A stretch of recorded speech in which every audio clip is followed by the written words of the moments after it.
I love my life. I love Tuks FM.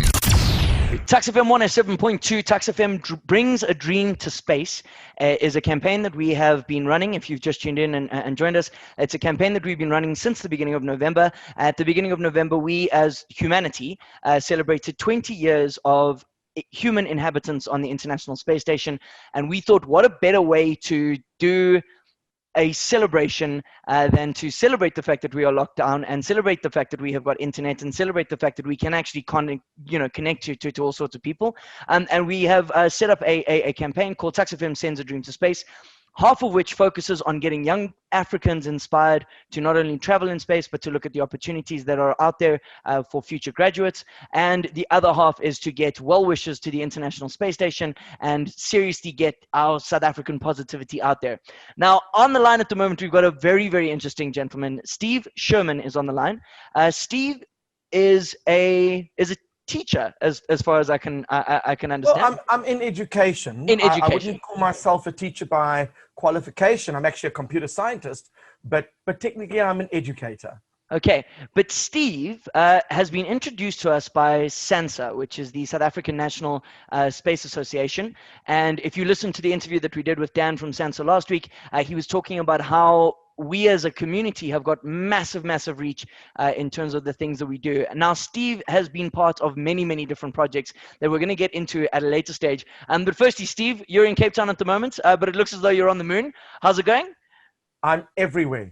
You're everywhere. With the internet, you can be anywhere. Isn't that wonderful? Yeah, absolutely. That's one of the main things that we got out of lockdown is being able to look at connectivity from a completely different standpoint. And one thing that we've obviously as a radio station prided ourselves in is the fact that we can connect people using very, very varied sort of technology. We've got the FM side, which is 100 years old, but then we've got the internet side, which is 10 minutes old. So Steve, thank you so much for joining us today.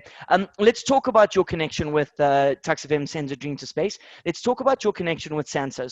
So you are a computer scientist, but you are obviously quite involved in space exploration, South African, the connection between South Africans and space. So can you just give us a rundown of what it is that you do?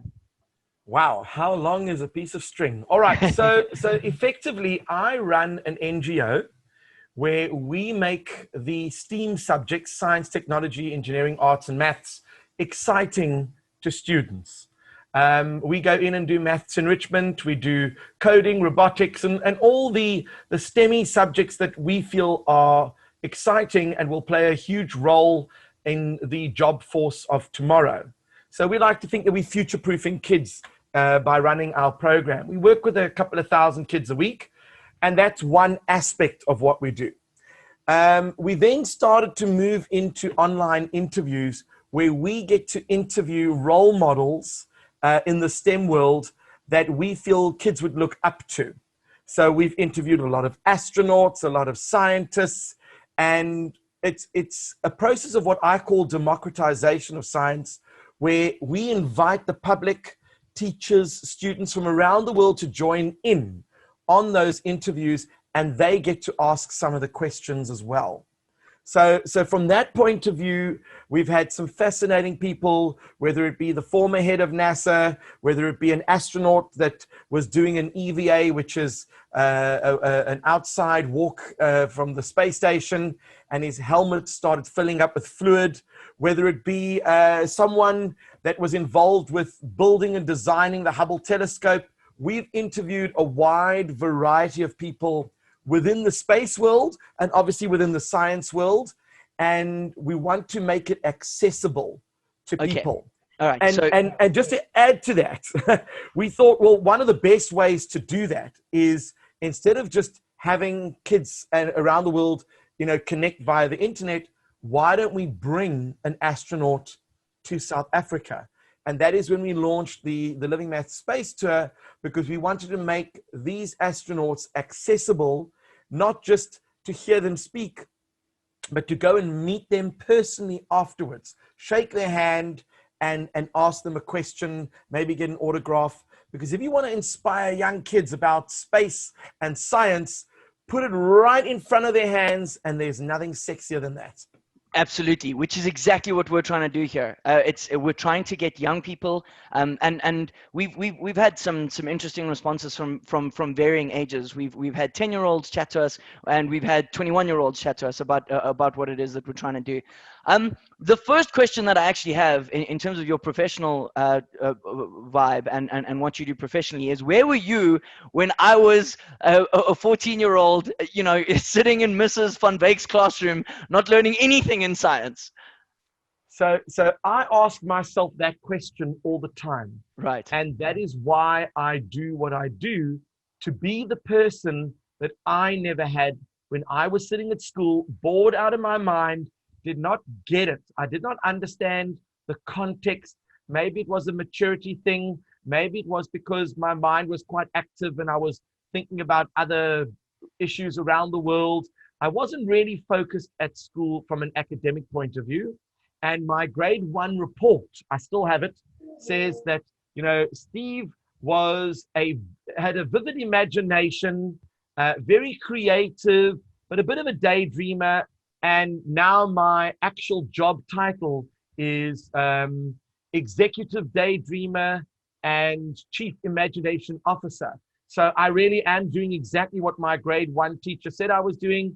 I'm using my imagination and I am daydreaming, because I'm now able to get why we need to learn this stuff. I realized that the delivery mechanism wasn't hitting the mark.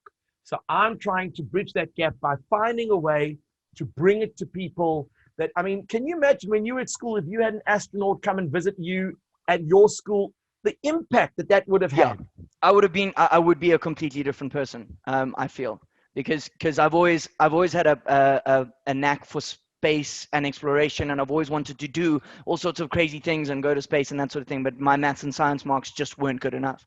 And had somebody sat down and explained to me that it's not possible unless you unless you really apply yourself and you focus on maths and you put in the extra work, I would be a completely different person. Okay, so let's just talk about your connection with the University of Pretoria very quickly. In 2019, you brought an astronaut to the University of Pretoria to chat to the engineering department. So we brought a couple of astronauts out, but in particular, we had the former administrator of NASA. It was Charles Bolden. And not only is he an astronaut, but he was also the former head of NASA, and he happened to be black. And I think that when you have someone of color that has not only reached those incredible heights from a role modeling point of view, he is invaluable. When it comes to getting young kids excited about space and they see someone that looks like them, who has achieved greatness, it opens the doors to possibilities. So we've had him. We have brought Dr. Don Thomas out as well. And I believe we've done some stuff in Gauteng with him as well. So I think it's very important to bring out people who also get the whole notion that going out there to communicate science means to actually go out there and speak to the people. Yeah. They need to hear from you about your struggles. They want to know that it wasn't easy. If I told you, for example, that the former head of NASA, because he was black, he was not allowed into the Air Force. He was not allowed into the various military assignments that he wanted because of his color. And he wrote to, it was then the vice president of the country. And the vice president then apparently became the president, and miraculously, doors started opening. So, a bold move like that for Charlie Bolden, quite ironic, opened up opportunities for people of color to enter the military, to go into space exploration. And I think that is why it is so important to showcase who these people are and give people hope that it can be done. Absolutely. And one of our hopes at Tuks FM doing this campaign is to get people to shoot for the stars. And we're not necessarily saying that everybody needs to become an astronaut, but if you are sitting at home and you're not sure what you want to do with life, and you look at what we are trying to achieve here, where we're essentially taking a very simple task we want to get audio to a place. We do need to run over a whole bunch of hurdles in order to do that. But if you look at the people who've spoken to us and have shared their stories, 99% of them are the kind of people that you are describing currently. Absolutely. And it's not always about science. I mean, one of my good friends, Nicole Stott, also a former astronaut, is running a competition, an art competition, where you submit your art, and I think it ends in December. It might be for the under 18s, but you submit your artwork, and she's going to pick artwork from around the world, and that is going to be put onto a spacesuit, which is then going to be flown to the International Space Station, and your artwork will be floating in space. Oh, come Can you on. imagine the impact? I mean, which is insane. Yeah. So it's not just about the sciences. We are also very happy to promote the arts. There are so many wonderful initiatives where the Mars rover, before it was launched towards Mars, you could actually get your name. You could buy a ticket and get your name on a little disc that would actually be on the Mars rover when it goes to Mars. So technically, there would be a reference to you on Mars if you signed up. That is insane. I mean, there's so many wonderful initiatives. There are cameras on the International Space Station that you can have access to at certain times, and you can point them where you want, and you can see what they are looking at through the windows on the International Space Station. So, I mean, and projects, we're involved with a couple of initiatives where schools are doing these fun projects where, for example, Experilab, now I've got to it's going to come to my mind, where a project gets sent to a school and the identical project goes up to the International Space Station. And what happens is they grow a plant and you record your observations of what's going on with your exolab, that's what it's called, and then they observe the growth of the plants in space, and you compare what happens in zero gravity versus actual gravity, and that is just mind-boggling that kids at school are now connecting with astronauts in space doing a science project. Can you imagine the excitement that comes out of a project like that? Yeah, I can't imagine it because I've never been a part of that, but I can try. You know what I mean? That must be insane. Okay, Steve, before we run out of time, so if you've been following Tuks FM Sends a Dream to Space, you'll know that one of the main things that we want to do is we want to get young South Africans' voices heard on the International Space Station. Now, we don't know whether that's possible. Can you guide us through whether or not this is something that we can actually achieve and something that we can do? Okay. Absolutely. So it depends on who you know. Right. I might have some contacts. Right. So I might be able to bend an ear of someone who'd be willing to listen. Okay. And remember that you don't only have the NASA route. Yes. You also have the ESA route or the JAXA route. So there might be another space agency, even SANSA, who have connections that would want to find a way to get your voices heard. But one of the things that I'm finding, which is quite common, is that from an educational point of view, a lot of the astronauts are quite keen to do Q&A sessions while they are floating in space. And because they've upgraded the internet connectivity there, it means they can actually do the Zoom calls and the Microsoft Teams and the Skypes, and they can do that. And I think that is always a possibility that you might get one of the astronauts to connect live with your station, and you get some of your listeners to actually call in and ask questions and get them answered live on radio. That's fantastic. If we can do that, because that's essentially the main goal. We want the International Space Station to be aware that there are young African people who want to send their voices to them because they are looking to the stars, and that's what they ultimately want to achieve.